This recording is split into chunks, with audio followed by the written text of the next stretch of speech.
now available in paperback. From the author of the critically acclaimed book The Man Crisis comes The Woman Crisis. Learn why so many women have become lost in their quest to have it all in The Woman Crisis. Get your copy of The Woman Crisis in paperback at Amazon.com and online booksellers today. A black woman was shot and killed for allegedly holding a Walmart employee hostage. Now, in this incident, which took place in Richland, Mississippi, 21-year-old Corlinda McGinnister held a Walmart employee hostage, demanding to speak to a news anchor. Now, as your Corlinda McGinnister was holding this Walmart employee hostage with a gun in one hand and another to hold the Walmart employee's vest, she ran into Mississippi's police, and Mississippi's police demanded that she drop the gun. And when she did not drop the gun, they wound up dropping her with several rounds, and this led to Corlinda McGinnister passing away. Now, the police see this as an isolated incident, but when I take a critical examination of the behavior of Corlinda McGinnister, it really fits the pattern and profile for troubled women that I talk about in my book, The Woman Crisis. And it's clear to me that your Corlinda McGinnister possibly could be a woman who was in crisis, because her reasons for going out here and holding this woman hostage shows me that she possibly had some sort of mental health issue. Now, your Corlinda McGinnister, as she was out at this Walmart, she looks like she traveled from Arkansas all the way to Mississippi, and she went to there, took out this firearm, put it in this employee's back, and said she wanted to see a anchor person. Now, this whole scenario really sounds like somebody with a mental health issue, because to go out here and demand to see an anchor person doesn't seem like anything logical. It seems like the kind of thing a person with a mental health issue would go out here and do. And this person looks like they were looking to get attention from this anchor person and wasn't really thinking critically about the things that they were doing. Now, as this Corlinda McGinnister was there and putting this this pistol in the back of this Walmart employee, what she was doing was not understanding the consequences of her actions, because a person with a mental health issue, they don't really understand that actions have consequences. And those actions really, again, don't make logical sense to me, because she says, oh, I didn't want to go out here and hurt anybody, but your actions show that you are trying to hurt someone, because when you come to a Walmart with a loaded firearm, place the firearm in the back of a Walmart employee, hold them hostage, these are federal crimes, and these federal crimes lead to a response from law enforcement where they take you as a serious threat. Because that's what I think your Corlinda McGinnister wasn't thinking about, because she was so caught up in her feelings about getting attention. And as she was making this cry for help, people were not noticing that there was something really wrong as related to her behavior. And sadly, when they were reacting to her instead of responding to her, what happened with your Corlinda McGinnister is, as she was making out this cry for help, for attention from this news anchor, law enforcement took her terroristic threats seriously, and as they took her terroristic threats seriously, they wound up taking her life. Now, I have to wonder, if Corlinda McGinnister was a white woman, would law enforcement have responded to Corlinda McGinnister by using lethal force, Or would they have used non-lethal force such as a taser?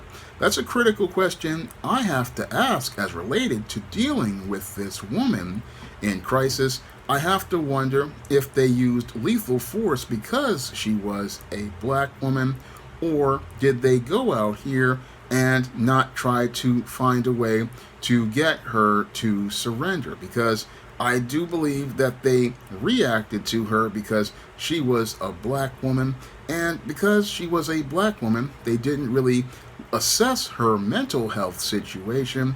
No, they just wanted to go out here and neutralize her threat in a fashion because she was a black woman. That's my observation as related to things, because again, when I listen to Corlinda McGinnister's statements and I watch her actions, they seem like the actions of someone with a mental health issue, and only a mentally ill person, as I see it, would go driving from Arkansas to Mississippi to a Walmart to hold a person hostage to ask to see a news anchor. That just does not seem like anything logical to do, because a person who would want attention from a situation like this, they understand a news anchor in Mississippi isn't really gonna be able to do anything. And again, it just really shows me that there was something definitely wrong with this woman, and sadly she didn't get the help that she needed.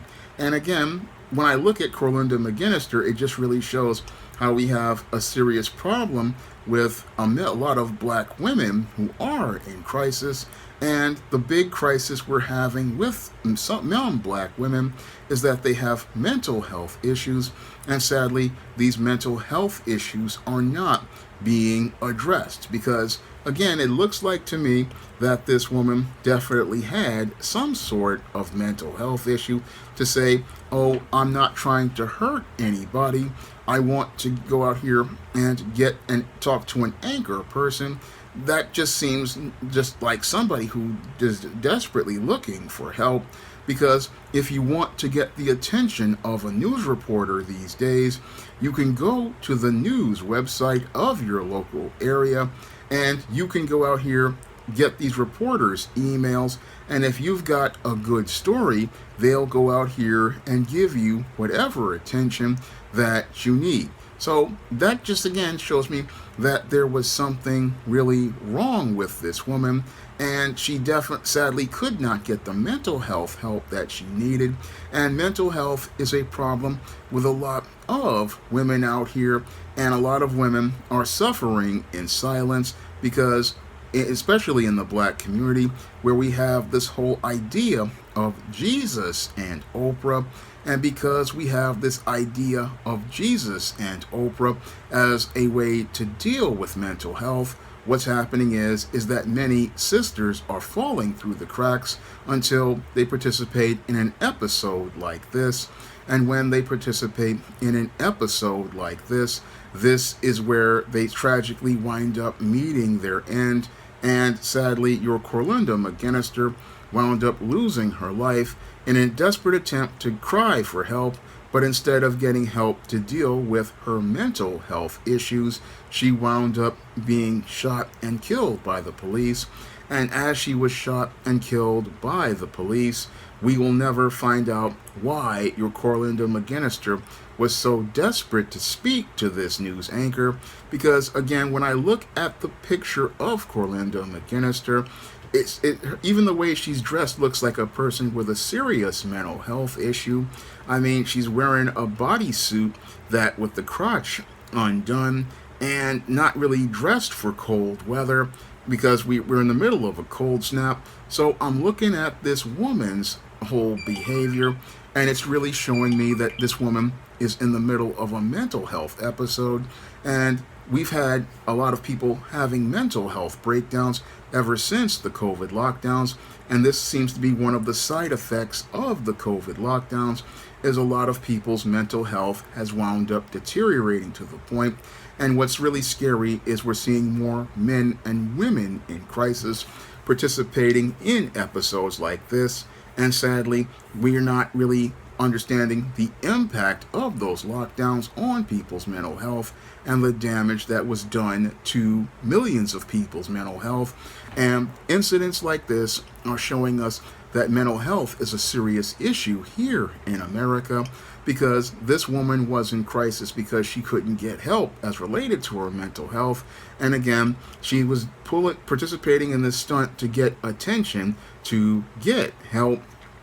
And a lot of people really weren't seeing the big picture as related to this woman in crisis. And this woman in crisis, she really, again, she's got serious mental health issues, and it's a problem that's getting worse with more and more women as they're becoming more frustrated, more stressed out, and they're falling completely apart. And again, this whole situation really, again, this was a 21-year-old young woman with her whole life ahead of her, and sadly this 21-year-old woman is no longer with us because as a woman in crisis, she couldn't get the help from America's broken mental health system. Now, if you want to learn more about what's troubling a lot of America's women and leading to them becoming women in crisis, you can pick up my book, The Woman Crisis, on Amazon.com in paperback and Kindle format. You can also find The Woman Crisis at other online booksellers like Smashwords, the iBookstore, and Google Play. And if you want to see me do more videos about women in crisis, you can send a donation to my Patreon, my PayPal, or my Cash App by clicking the links in the description box. That's all I have to say for this video. You can comment, rate, and subscribe. Now available in paperback and Kindle, Stop Simping in Cyberspace. Learn how to avoid predatory females like Instagram models and e-girls in their virtual con games with Stop Simping in Cyberspace. Get your copy of Stop Simping in Cyberspace in paperback and Kindle today.